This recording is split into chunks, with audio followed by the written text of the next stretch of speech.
Il y a dans la vie deux sortes de destins. Ceux qui ouvrent les pistes dans la grande brousse de la vie et ceux qui suivent ces pistes.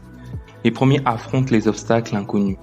Ils sont toujours le matin trempés par la rosée parce qu'ils sont les premiers à écarter les herbes qui étaient entremêlées.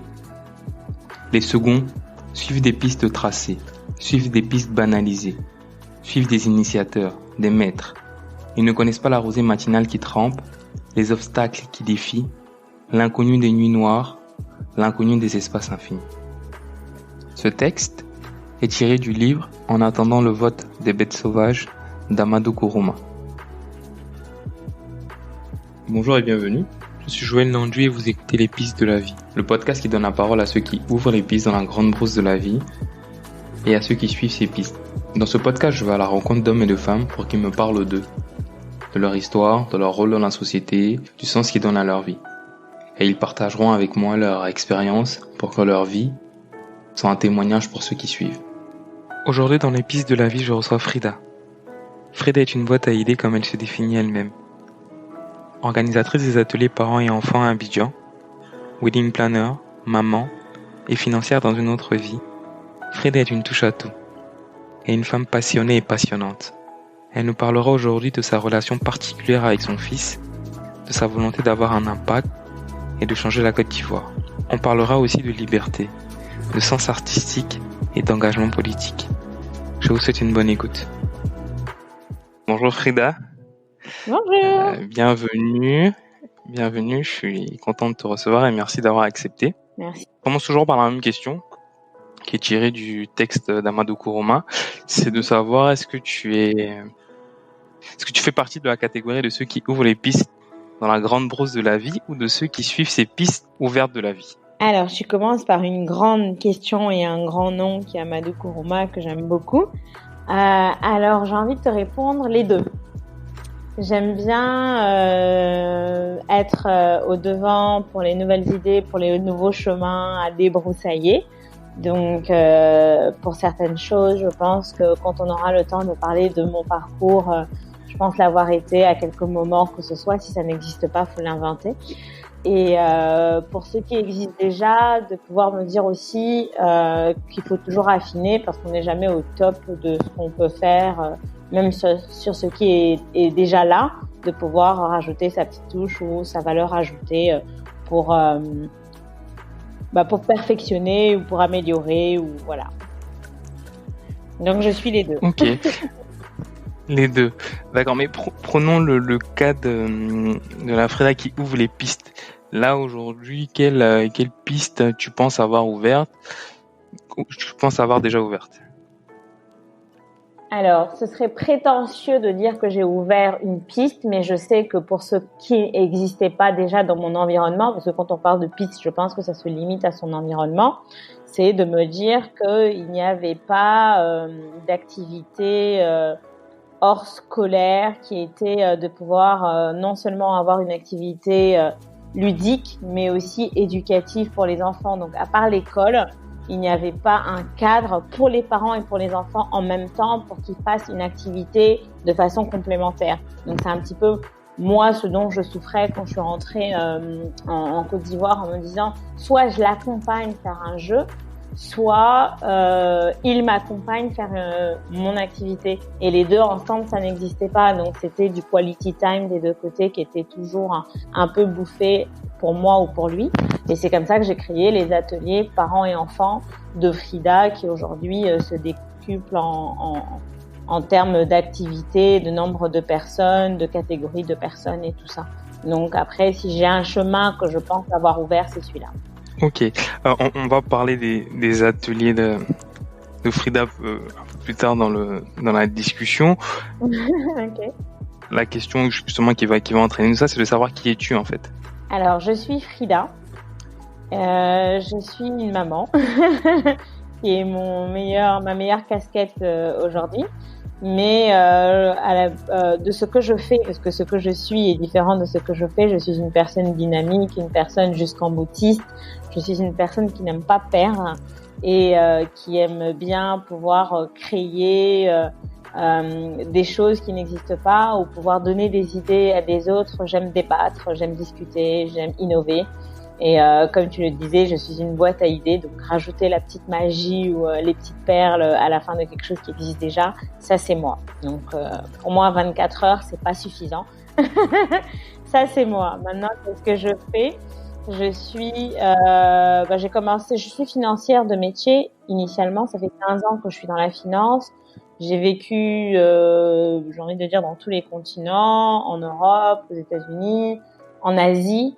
Et je suis riche justement de tout, et en Afrique bien sûr, je suis riche justement de toutes ces cultures-là, de tous ces différents environnements-là qui aujourd'hui constituent Frida.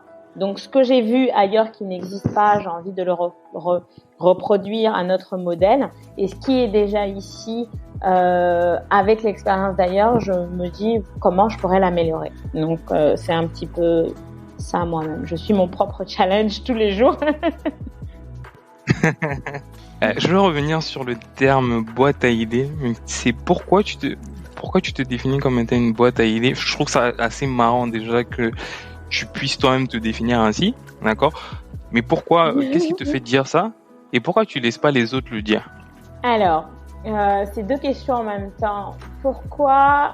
En vrai, c'est parce que j'ai souvent entendu les autres me le dire. Okay. Aujourd'hui, je m'assume. Donc, en vrai, je ne pensais pas du tout être une boîte à idées, mais une personne avec beaucoup d'initiatives.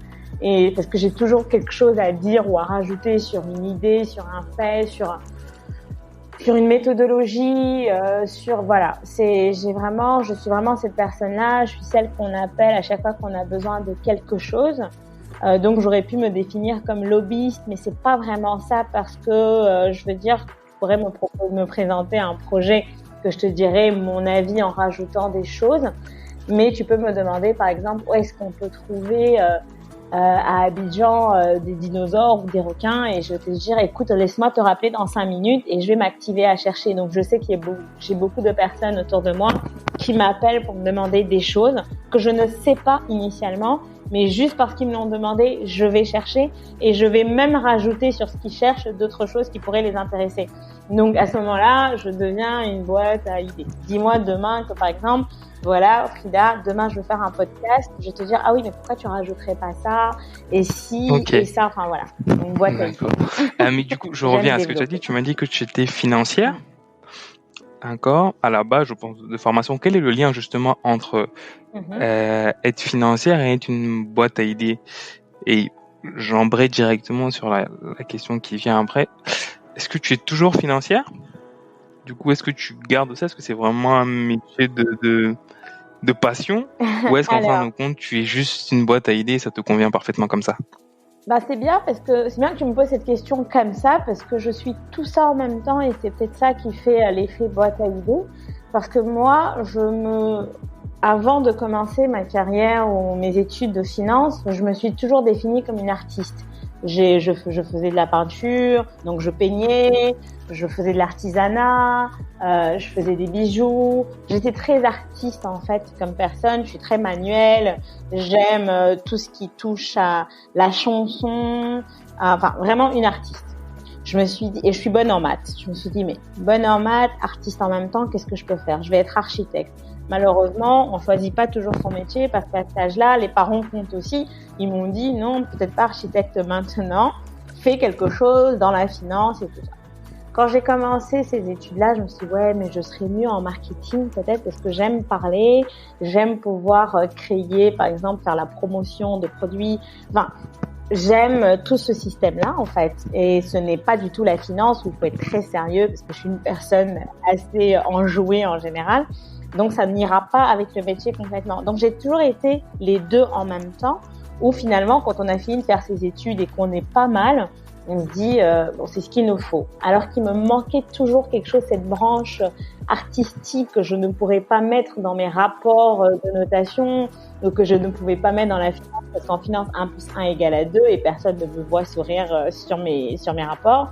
D'autant plus que j'avais des équipes à gérer et tout ça. Et j'ai toujours vu que pour les équipes à gérer, c'était le côté un peu travaillons d'abord et après soyons joyeux qui les motivait. Donc je me suis dit, il n'y a pas de il n'y a pas de contradiction entre ma personnalité profonde et le métier que je fais, mais je sens que je suis toujours attirée par ce côté artistique. Et donc, pendant 15 ans, j'ai continué à travailler, à monter les échelons, dans la finance, toujours, que ce soit en banque, en assurance, en notation financière, tout ça. Et j'ai commencé parallèlement à faire des activités qui étaient mes activités de repos à la base. Parce que comme je travaillais beaucoup et que je suis une personne qui ne sait pas de rien faire, j'ai commencé les week-ends à me dire je vais faire des activités artistiques, mais en même temps qui me permettent de passer du temps avec mon fils, mais en même temps qui restent dans l'éducation, parce que je suis très orientée vers l'éducation, donc des activités à impact culturel et social et éducatif. C'est comme ça que j'ai créé les ateliers parents-enfants de Frida. J'ai l'impression que tu fais une réelle distinction entre ton métier de financière, d'accord, et ce que tu appelles tes activités de repos. Pourquoi ? Oui, complètement. Mais pourquoi continuer 15 ans ? Parce que j'avais fait mes études dans ce domaine-là. À partir du moment où on commence, je ne vais pas finir mes études en finance pour aller déposer mon CV dans un cabinet d'architecture, par exemple. Ou encore moins me présenter en tant que marketeuse alors que je n'ai pas le background académique qu'il faut. Et en fait, mon CV remplissait bien le profil de finance. Donc, j'ai commencé comme ça et au fur et à mesure, on gravit les échelons et on a deux choix. Soit on lâche tout et on se dit parce que j'aime, parce qu'il y a quand même une différence entre son engagement académique et social et professionnel et ma passion. Si on n'a pas commencé à vivre sa passion dès le début, c'est très dur de pouvoir se détacher de ce qui nous rapporte pour pouvoir aller vivre sa passion parce qu'on est bohème. Non, je suis pas bohème, je suis financière. Donc, je suis un petit peu entre les deux à choisir entre ma passion et ma vie professionnelle. Après, le temps qui me restait quand même pour pouvoir concilier les deux, c'était de vivre ma passion le week-end. C'est comme ceux qui aiment dessiner, qui vont dessiner le week-end en se disant c'est le seul moment que j'ai à moi pour faire ce que j'aime. Voilà. Donc c'est comme ça que j'ai vécu pendant 15 ans jusqu'à ce que les ateliers commencent à prendre une ampleur que j'avais pas prévue initialement et découlent sur d'autres activités à ce moment-là qui sont des vrais métiers. Même les ateliers, on en parlera peut-être plus tard, c'est un vrai métier quand j'irai dans les détails. Je me suis pas dit que mon métier professionnel, la finance, m'aiderait à construire chacune des activités de mes passions comme un vrai métier. Et c'est quand c'est devenu quelque chose de solide, de déposé, de marqué, que j'ai pu lâcher la branche que j'avais pour m'investir dans ma passion qui est aujourd'hui mon métier à plein temps. J'ai dit une phrase qui m'a fait tiquer. Tu m'as dit on ne choisit pas son métier. Est-ce que aujourd'hui tu regrettes de ne pas avoir eu ce choix? Est-ce que finalement tu te dis ouais j'aurais dû être architecte, ou est-ce que là tu es en paix avec tous tes choix et tu te dis je suis à ma place? Ah mais je me sens complètement à ma place parce que j'ai eu le moment de doute où je me suis dit j'aurais voulu être architecte parce que ce dans quoi j'étais, je le faisais bien, mais je ne sens pas que je me réalise totalement face à la société. J'ai un statut, face à la société, j'accomplis mon devoir, face à ma famille aussi. Mais je me posais toujours la question de savoir si j'avais été architecte, est-ce que je me serais réalisée? Mais je pense que si j'avais pas, peut-être que non, parce que si j'avais pas réalisé tout ce que j'ai fait étape par étape, parce que je ne regrette rien de tout ce que j'ai fait, je serais pas celle que je suis aujourd'hui. J'aurais été architecte, j'aurais pas fait les ateliers. J'aurais été architecte, j'aurais pas été wedding planner. J'aurais été architecte, j'aurais pas ouvert un restaurant. J'aurais été architecte, j'aurais pas eu en collaboration avec ma famille une marque de produits cosmétiques. Donc je me rends compte que mon essentiel, c'est vraiment d'avoir des activités à impact en fait. Et ça, c'est vraiment ce que je fais avec la liberté de pouvoir rajouter autant d'arcs que je veux à autant de flèches que je veux à mon arc en fait. En fait, en t'écoutant, j'ai l'impression que tu es arrivé à un niveau de liberté totale. Est-ce que c'est ce que tu ressens, toi? Où tu fais ce que tu veux, quand tu veux, comme tu veux. Et comment est-ce qu'on arrive à ce niveau de liberté-là? Ouais, en fait, tu as tout résumé. Aujourd'hui, je suis libre d'être moi, d'être tout ce que je veux. Donc, c'est pour ça que je me définis souvent comme une ouvrière, parce que je peux œuvrer dans le domaine, dans le métier que je veux, autant dans la finance que j'organise des concerts, des fois où ça me chante. C'est pour te dire à quel point je peux aller loin. Oui, mais pour arriver à ce stade, faut être convaincu que c'est vraiment ce qu'on veut, parce qu'en général, ce qu'on veut, on le fait avec passion, sans compter le temps. Parce que j'ai beau dire tout ça, une journée, c'est quand même 24 heures. Je t'ai dit qu'il y en a pas assez. Et je te promets que quand je travaillais en finance, pour moi, 24 heures, c'était trop long. Donc, c'est là où, et là, je compte plus mes heures. Je sais pas quand est-ce qu'on est samedi ou quand on est dimanche. Je sais juste que je travaille. Je sais juste que je suis contente de faire ce que je fais parce que je le fais pleinement. Même en dormant, je sais que des fois, je me réveille pour noter des trucs qui me viennent dans mon sommeil et me recoucher. Donc, oui, c'est une vraie passion. C'est une vraie passion. Après, forcément, faut suivre les étapes. Je dis pas que dès qu'on vit sa passion, on en vit financièrement. C'est là où j'ai eu la chance de commencer ma passion au moment où j'avais déjà un niveau acceptable avant de pouvoir me jeter dans autre chose et aujourd'hui continuer à développer tout ça. Toi, la paix ultime dans la vie, c'est avoir cette liberté-là. Pas la mienne, parce que la liberté est individuelle, c'est pas celle que j'ai. Celle que j'ai, c'est la mienne. C'est comme ça que je me sens bien.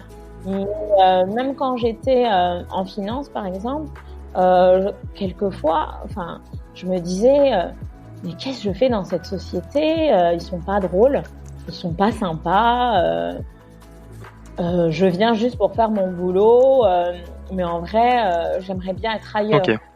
Et c'est là où tous les jours, les 2 premières années, j'en ai beaucoup souffert. Je suis restée 5 ans dans cette société, et ça a beaucoup joué sur mon moral. Et au bout de la 2e année ou 3e année, je me suis dit, soit je démissionne, soit c'est moi qui me crée mon environnement où je laisserai entrer qui veut, qui je veux. Voilà. Et à ce moment-là, j'étais là, je faisais mon boulot en me disant, peut-être que mon rapport, cette fois, je vais pas le faire comme ça, mais je vais le faire comme ça, je vais essayer de me challenger. Parce que j'ai pas le choix, je suis là.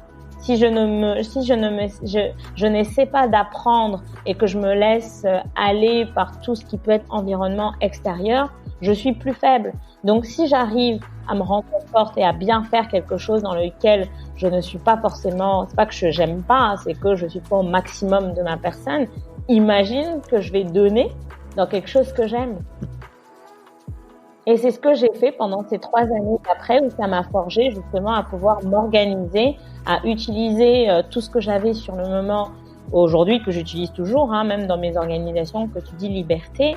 Mes clients ou mes collaborateurs ne voient pas du tout ça comme du jeu. Pour eux, ils se disent, mais attends, elle est militaire cette fille, elle programme des choses à la minute. Donc voilà, je veux dire, après, moi, je me sens libre d'être dans ce que je suis en train de créer, mais je peux te dire dans mon cadre, mais mes collaborateurs le voient pas toujours de la même façon. Je veux qu'on parle un peu de ton parcours. Tu as dit au début justement que tu avais vécu partout, en Europe, en Amérique, en Asie. Dans quelle partie du monde tu t'es senti le plus toi-même? Waouh, ça c'est une bonne question. Partout. Tu vas rire si je te dis partout parce que jusqu'aujourd'hui, par exemple, quand j'ai vécu en France, tous ceux que j'ai rencontrés, que j'ai fréquentés, avec qui j'étais à l'école, on est une famille. On l'est toujours aujourd'hui. Après ça, je suis partie, je suis revenue en Côte d'Ivoire où j'ai ma famille, j'ai mes amis, j'ai mon environnement. Au Maroc aussi, c'est pareil, j'ai une famille. Je veux dire, en fait, aux États-Unis, pareil, et en Malaisie aussi. Ça veut dire que si je repars dans chacun de ces environnements-là, je change juste de cadre, mais j'ai une famille qui m'attend, j'ai des amis qui m'attendent, j'ai un environnement qui m'attend. C'est vrai que c'est pas les mêmes choses, mais c'est pour ça que je dis, je suis un peu le produit de chacun de ces endroits-là. Et c'est chacun de ces endroits-là qui m'a apporté quelque chose. Parce que ce qui compte, c'est pas les endroits où j'ai vécu, c'est qui j'ai été dans chacun de ces endroits-là. Et tu as été toujours la même personne dans chacun de ces endroits? Non. Dans chaque endroit, j'ai appris différemment. Comme par exemple au Maroc, j'ai appris à faire du bon couscous. Et en Malaisie, j'ai appris que manger des légumes crus, c'est bon pour la santé. Et pourtant, c'est mangé quand même. Enfin voilà, c'est des exemples comme ça pour rigoler que je te donne. Mais je veux dire, chaque pays est vécu différemment. Et moi-même, j'ai été une personne. Alors, c'est là où tu disais ouvrir les chemins. Chacun de ces pays où j'ai été souvent, que ce soit à l'université dans ces pays-là ou dans un job ou même pour un petit. Bon, en général, les pays que j'ai cités, c'est là où j'ai vécu longtemps. Je suis arrivée en étant la seule noire de ces environnements-là. Donc eux-mêmes, ils découvraient quelque chose. Donc j'avais la possibilité de créer ou d'enseigner ou d'éduquer sur des choses qu'ils connaissaient pas. Donc j'ai pas vraiment vécu le racisme, ce qu'on dit, on est raciste. Si, bien sûr, je peux donner pléthore d'exemples où je me suis fait traiter de tout ce que tu le sais qu'on peut se faire traiter. Mais j'ai toujours appris à répondre autrement en me disant c'est par ignorance qu'ils le disent, donc je vais leur apprendre qui je suis pour ceux qui veulent, et ceux qui veulent pas, je leur lance la même pierre et j'avance, mais ça ne m'affectera pas.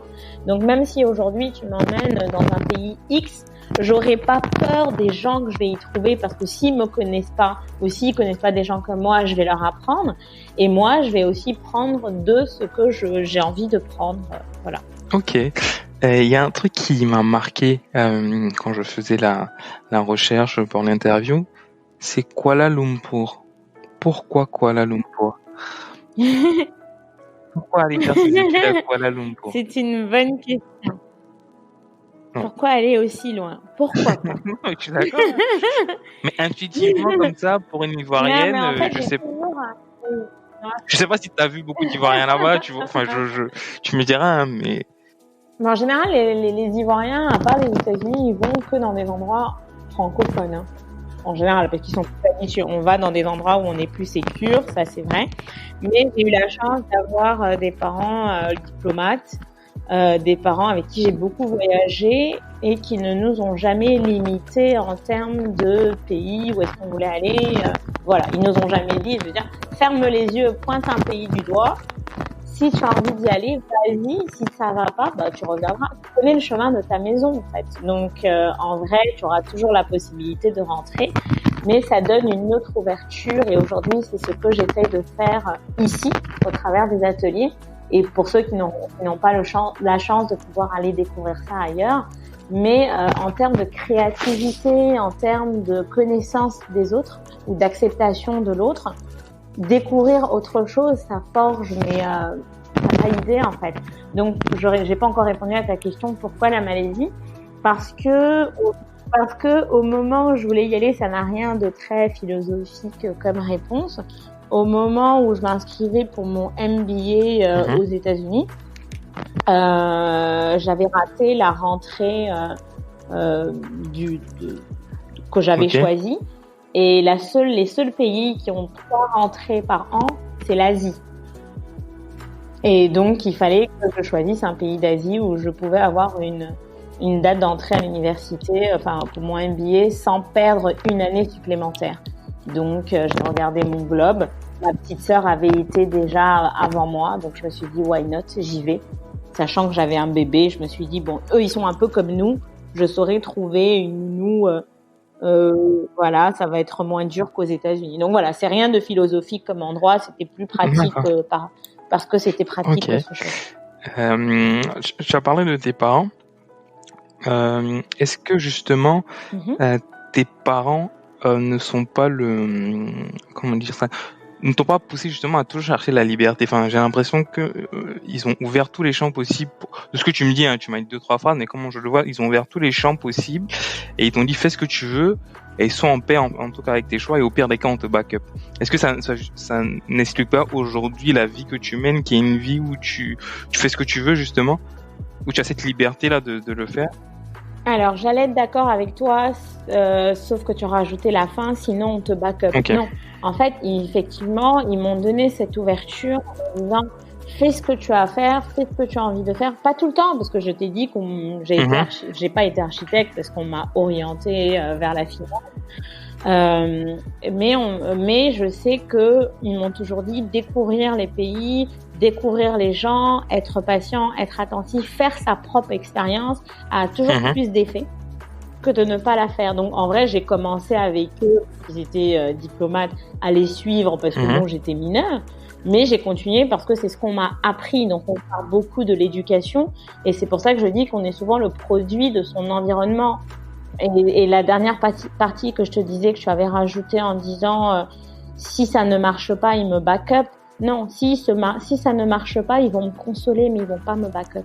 C'est ça en fait le challenge en fait où j'ai cherché mon épanouissement par moi-même, c'est que ils ne m'ont jamais back up plus que ça. On va te consoler, on va pas te back up.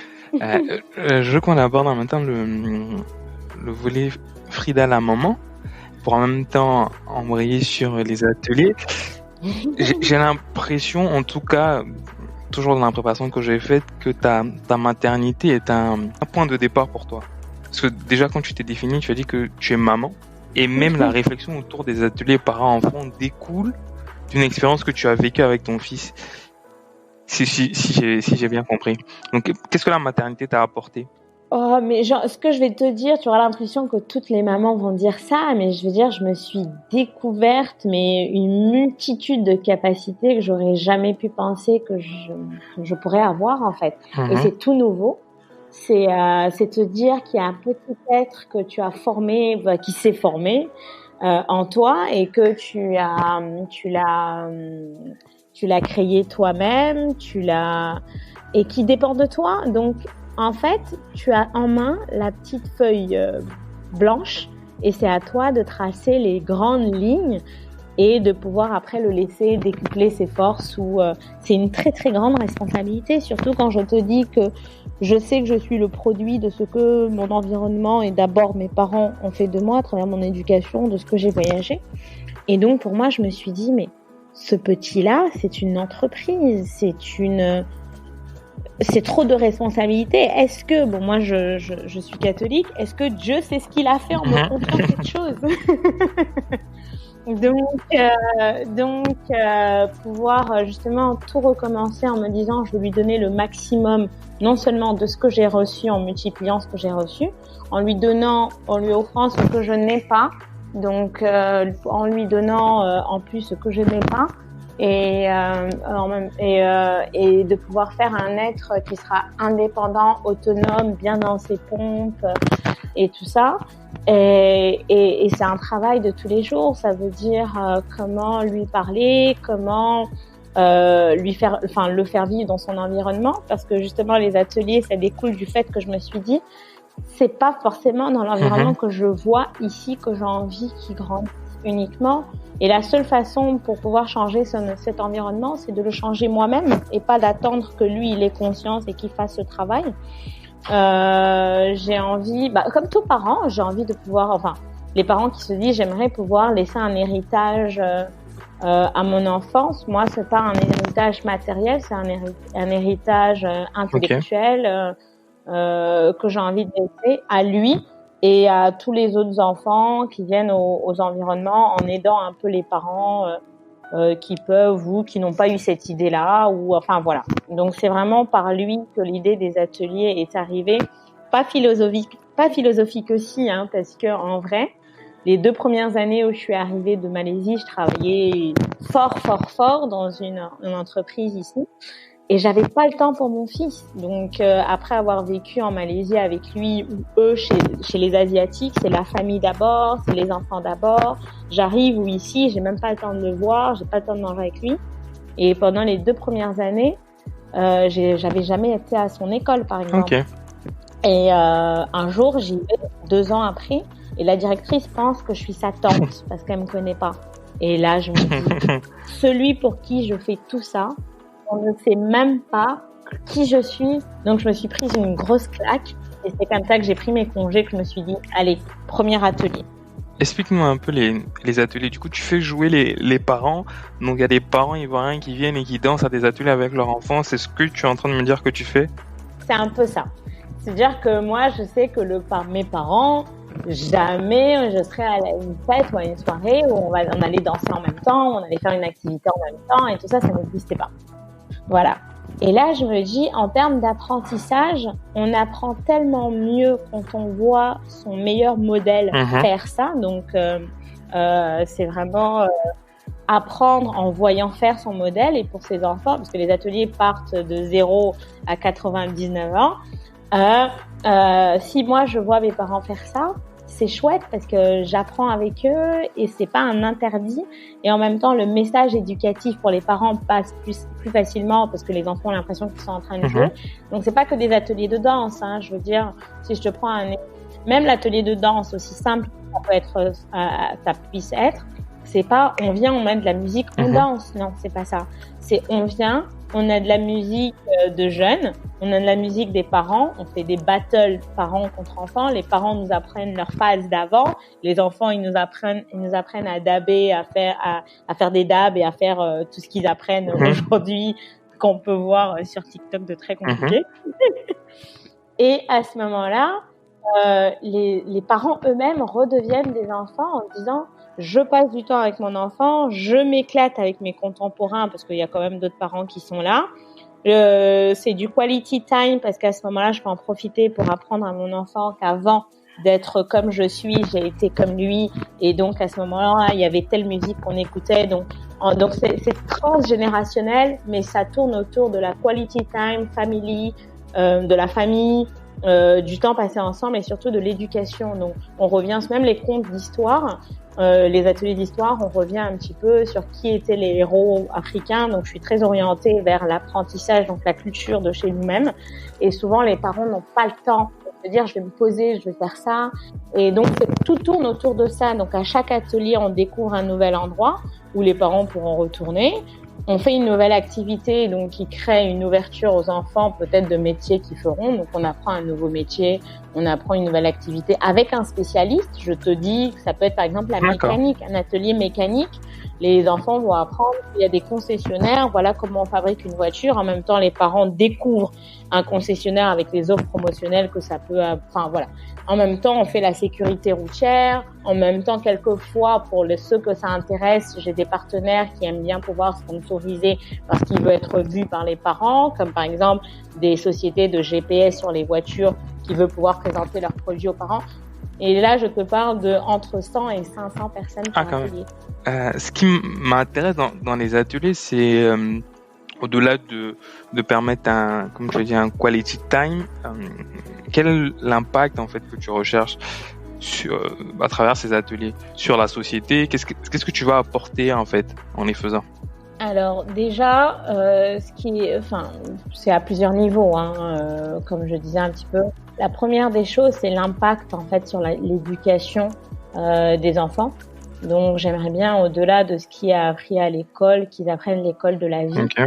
Donc l'école de la vie, qu'ils reviennent un petit peu à leurs racines principalement, mais surtout qu'ils aient conscience de leur environnement actuel, ce qui se passe, ce qu'ils pourraient avoir, ce qu'ils ne voient pas tous les jours. Donc pouvoir avoir un petit peu un éventail de toutes les activités et tous les métiers au-delà de seulement ce que les parents pourraient leur montrer, parce qu'en même temps, les parents, on n'est pas des devins, on peut pas tout faire en même temps, on peut pas tout faire aux enfants en même temps.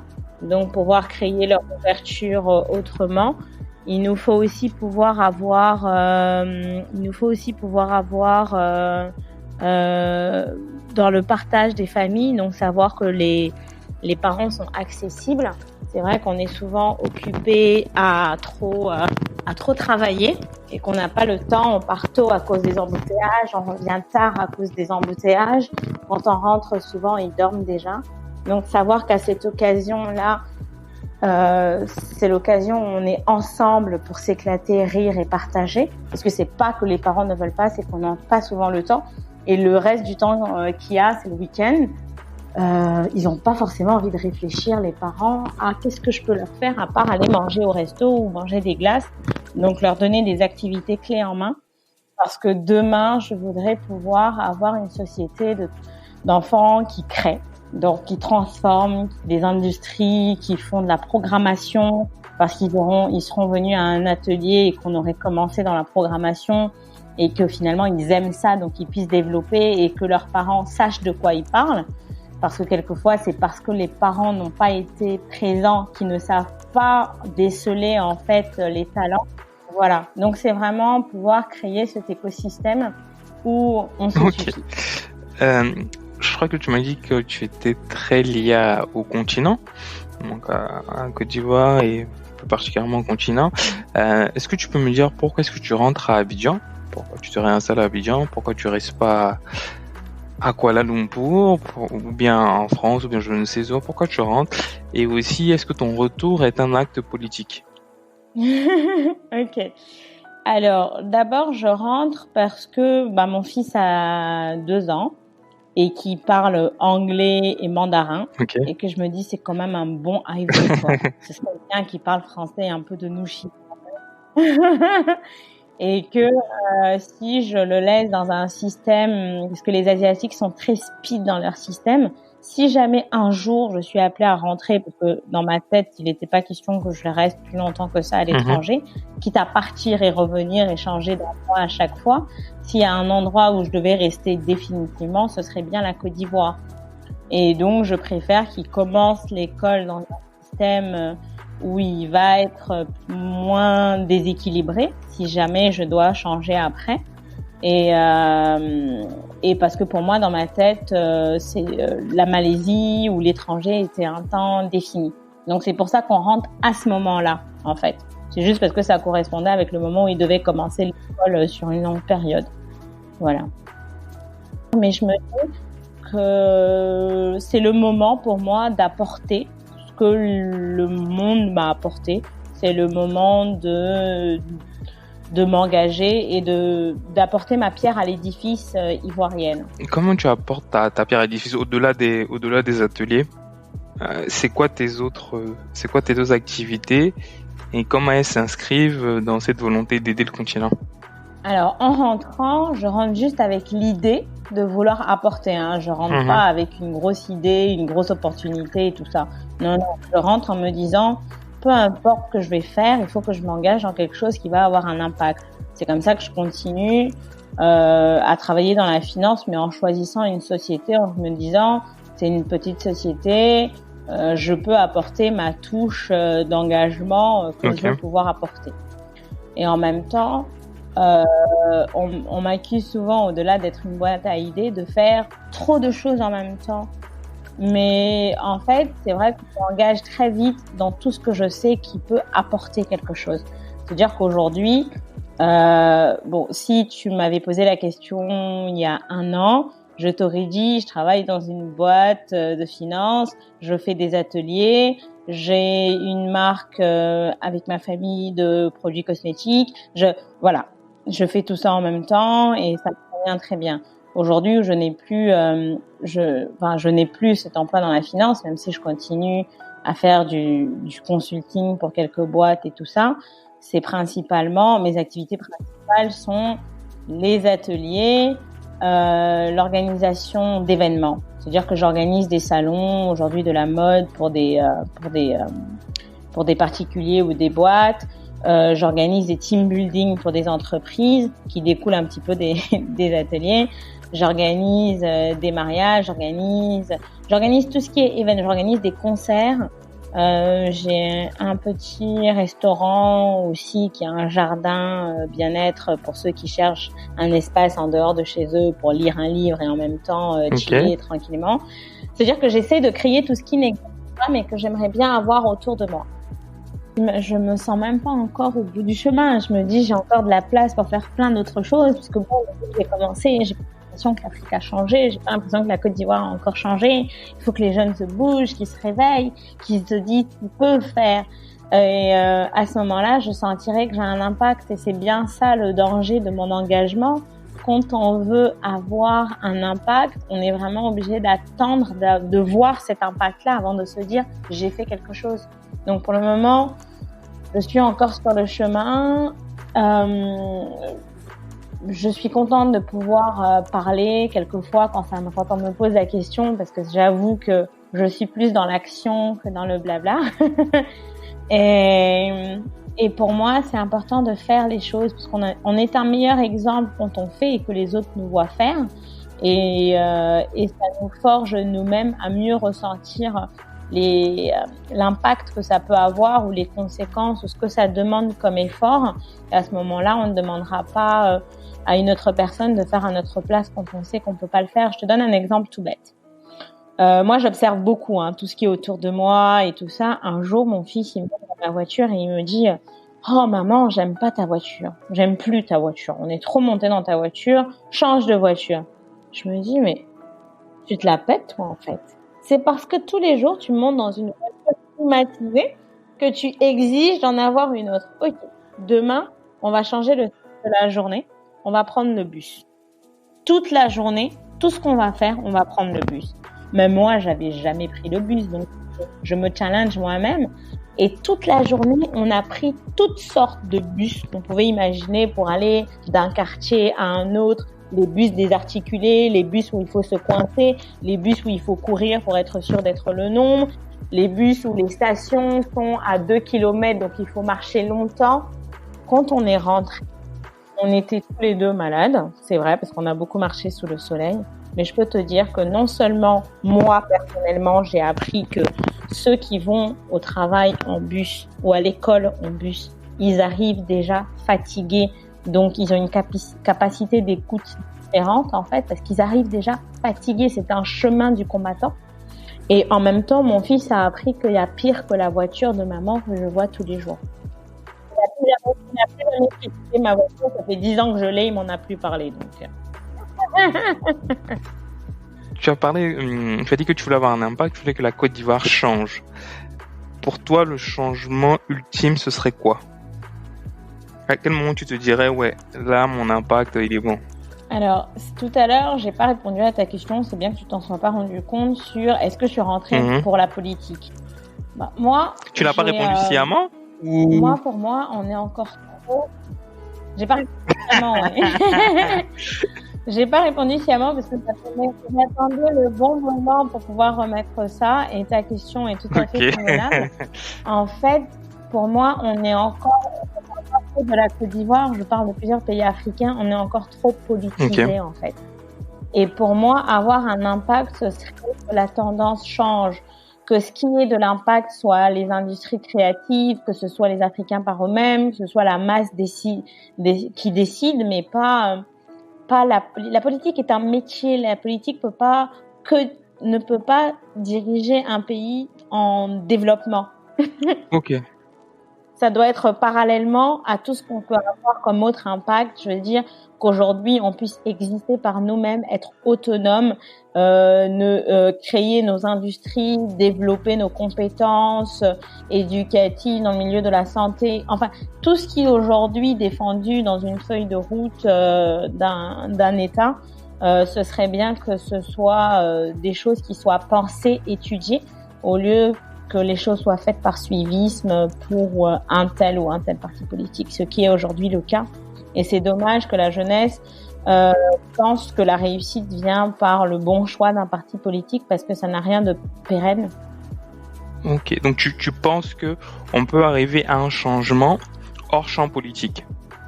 Exact. Il faut que ce changement vienne de...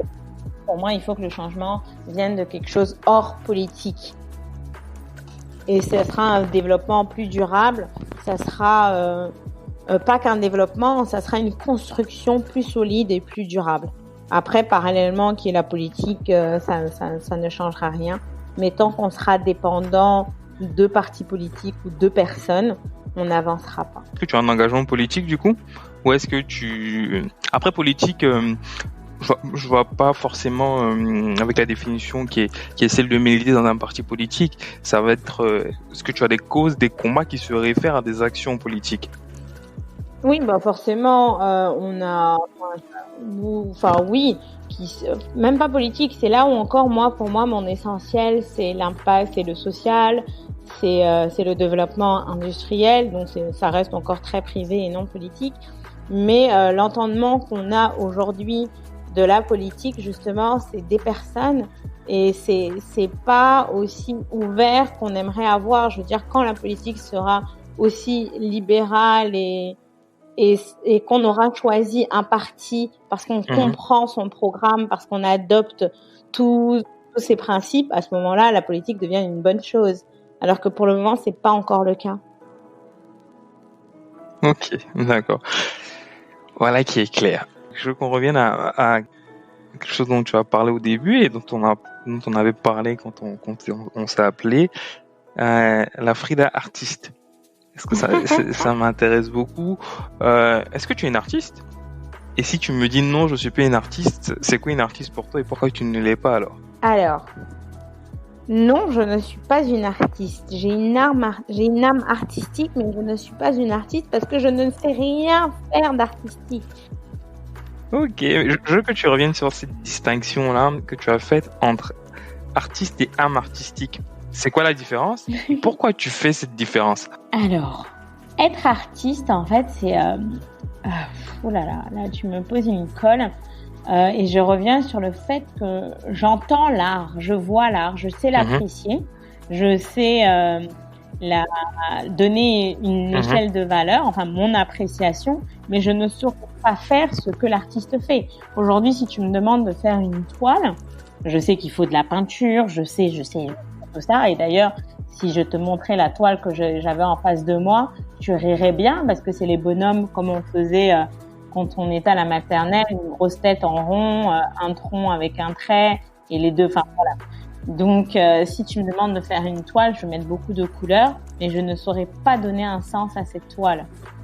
Alors que si tu me demandes de lire la toile d'un artiste, à ce moment-là, je vais regarder l'utilisation des matériaux, ce qu'il a voulu dire, comment il a fait ressortir, pourquoi il a utilisé cette matière-là et pas une autre.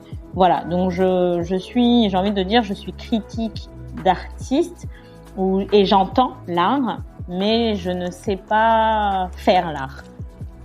Est-ce que tu as des influences? Alors, est-ce que je suis influencée par quelque chose? Quelque chose, quelqu'un. Qu'est-ce que tu veux dire? Qu'est-ce qui t'influence en fait? Que ce soit une personne. Alors, j'ai pas de personne spécifique qui m'influence parce que j'observe tout le monde, donc je pourrais pas te dire telle personne est mon modèle. Évidemment, si je dois parler d'un modèle, je parlerai de ma mère parce que c'est elle un petit peu qui m'a donné tout ce dynamisme de la vie. Mais je sais que j'observe beaucoup autour de moi et que en ce moment, par exemple, parce que mes influences peuvent changer en fonction de ce que je fais. Quand j'organise un mariage, mon influence est différente de quand j'organise un atelier. Mon influence est différente de quand, et c'est là où je suis contente d'avoir plusieurs casquettes parce que je peux changer mes repères en fonction de l'activité que je fais. Mais si je dois donner, par exemple, aujourd'hui, une personne qui m'a influencée récemment et qui m'influence depuis les 5 dernières années, c'est la nounou de mon fils. Et pour moi, elle est un modèle d'abnégation. Quand elle est arrivée, quand on est rentré en Côte d'Ivoire, elle savait pas faire la cuisine. Aujourd'hui, elle sait tellement tout faire parce qu'elle sait que mon fils aime la cuisine. Donc, ils apprennent tous les deux avec la tablette parce qu'elle sait pas lire et écrire. Donc, elle regarde des vidéos. Elle a appris au fur et à mesure. Et c'est quelqu'un qui n'aime pas... Et donc, en 5 ans, aujourd'hui, des restaurants lui commandent à manger. Pour les ateliers, c'est elle souvent qui me fait des goûters. J'ai des amis qui lui commandent à manger, des tantes et tout ça. C'est pour te dire qu'elle est arrivée à un niveau où elle a dépassé celle qui était cuisinière à la base chez moi. Donc, ça, pour ça, elle travaillait très fort. Et pour moi, ça, c'est juste excellent. Et deuxièmement, quand je dis que c'est quand même une personnalité pour moi qui est un modèle, c'est que je me rappelle qu'un jour, en fait, son engagement est tellement fort qu'elle anticipe, elle est proactive et pour le rôle qu'elle a, elle n'est pas obligée d'être comme ça. Donc, je me dis tous les jours, c'est quelqu'un qui se lève en étant la meilleure version d'elle-même. Et je te donne un exemple tout bête. Un jour... moi, je sors le soir, donc je pars en gasoil et je lui dis, écoute, comme c'est ton week-end, laisse le petit à ma mère, elle va s'en occuper et tout ça. Et toi, tu rentres chez toi. Je reviens vers 2 heures du matin, tout ça. et je la vois qui m'ouvre la porte. Je lui dis, mais qu'est-ce que tu fais là? Elle me dit, je suis partie, je suis arrivée devant chez moi et j'ai eu l'image du petit qui bâillait en fait. Donc je ne suis pas sûre que sa grand-mère va savoir qu'il a sommeil. Donc je suis revenue pour le faire dormir et c'était trop tard pour repartir, donc je vais partir au demain matin. Même moi, j'aurais jamais fait ça pour un de mes employeurs. Donc pour moi, ça montre l'engagement de la mission que je lui ai confiée, c'est de me seconder en fait. Et depuis, je me suis jamais inquiétée de voyager, de lui laisser mon fils. J'ai pas ce problème là en fait en termes d'engagement. Et tous les jours, elle essaye de s'adapter à son âge, de s'adapter à mes exigences. Et elle me bluffe en fait. Il y a même des moments où je me dis, elle va faire une gaffe comme ça, je pourrais être la bosse et crier sur elle, mais elle me donne même pas. D'accord. C'est un très beau témoignage. Qu'est-ce que ton fils dit de toi aujourd'hui, après le coup des 2 ans où tu travaillais, où tu le voyais pas, là maintenant, qu'est-ce que tu penses qu'il se dit de toi? Ça, en vrai, je pense qu'il est content parce qu'effectivement, il m'avait pas beaucoup. Quelquefois pour ses devoirs, surtout qu'il est dans le système anglophone, donc il y a personne d'autre que moi qui peut lui faire ses devoirs. Sa nounou était obligée quand j'étais en voyage de m'envoyer les devoirs par WhatsApp pour que moi je rappelle pour qu'on les fasse à distance. Donc c'était beaucoup d'aménagement en n'étant pas physiquement présent. Il me l'a souvent reproché. Et depuis, il est content de savoir que je peux être là tout le temps et faire ce que j'ai à faire au moment où lui il est à l'école et qu'on peut regarder des documentaires ensemble sans que je lui dise je dois travailler, va dans ta chambre et tout ça. Donc il en profite. Donc on fait beaucoup plus de choses ensemble. Et j'ai beaucoup d'amis justement qui me disent mais toi, je sais même pas si vous avez senti le confinement parce que tu fais tellement de choses avec ton fils. Oui, mais en même temps, le revers de la médaille, c'est qu'il peut faire tellement de choses qu'il peut aussi être blasé des choses parce qu'on fait beaucoup de choses. Donc, il faut toujours trouver le juste milieu parce qu'il a son enfance à vivre aussi. C'est mon full-time job? Oui, c'est mon full-time job.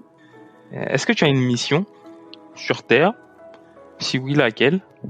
Alors, une mission.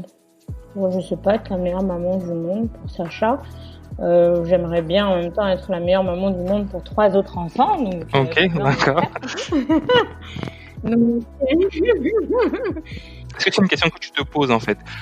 Non, c'est pas une question que je me pose parce que je me dis je vais saisir toutes les opportunités qui s'offrent à moi pour faire quelque chose. D'accord. On tend vers la fin de notre entretien, très instructif. J'ai une dernière question. C'est de savoir est-ce que tu veux laisser un héritage et quel héritage tu aimerais laisser? Alors, comme héritage, j'aimerais laisser, comme je t'ai dit, tout ce que j'aurais pu apporter en termes de créativité, en termes de... faut se donner les moyens. Dans tous les cas, on n'a qu'une vie, on n'a pas le choix, faut la vivre pleinement. Parce qu'on est autant fatigué de n'avoir rien fait que d'avoir fait plein de choses. Et j'ai pas spécialement envie qu'on se rappelle de moi pour une raison ou pour une autre. Je veux dire, c'est pas moi, ma personne qui est importante, mais de ce que j'ai fait et de ce que j'ai pu apporter à d'autres personnes. On se rappelle jamais de la maîtresse qui nous a appris à lire, mais c'est souvent elle qui nous a appris le début de la vie. Donc, moi, j'aimerais pouvoir avoir justement l'impact d'une maîtresse qui nous a appris à lire. Donc, tu veux qu'on se souvienne de tes actes et pas forcément de ta personne, si je résume. Exactement. J'aurais jamais dit ça aussi joliment parce que je ne sais pas résumer, mais c'est tout à fait ça. Merci beaucoup, Frida. Moi, ce que je retiens de cette conversation, tu me diras si je me trompe, moi, je te définirais plus comme une maman. Je pense que vraiment c'est ton engagement en tant que maman qui explique tout ce que tu fais. Et c'est vraiment ce que je retiens. Et je persiste à croire qu'en fin de compte, tu es une artiste parce que tu crées. Et moi, pour moi, la définition d'un artiste, c'est quelqu'un qui crée et qui a de l'inspiration. Donc, j'ai reçu une maman artiste aujourd'hui. Et j'accepte les 2 titres. Et après, tu me diras pas que j'ai mis trop en Non. boîte à idées, J'achète. maman et artiste. Hein.